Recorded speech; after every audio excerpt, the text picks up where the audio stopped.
Devenu une habitude pour Régis. Tous les jours, ce salarié parcourt des sites internet et les réseaux sociaux à la recherche d'un appartement dakarois.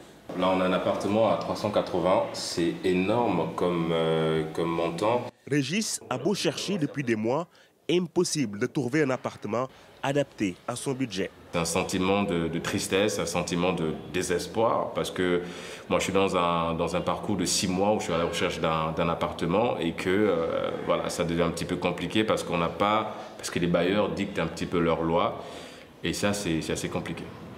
Le prix des logements à Dakar connaît une hausse spectaculaire ces dernières années, de l'ordre de 100 à 200% dans certains quartiers de la capitale. Une loi votée à l'Assemblée nationale il y a 7 ans exige pourtant une baisse allant jusqu'à 30% des prix des loyers.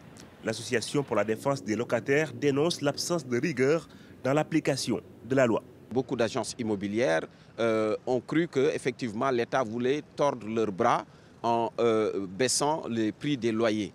Évidemment, ils ont utilisé des subterfuges pour pouvoir contourner cette loi-là et revenir à des prix beaucoup plus chers. Des lois ont été votées en faveur des locataires, mais elles ne sont jamais appliquées, jamais respectées sur le terrain.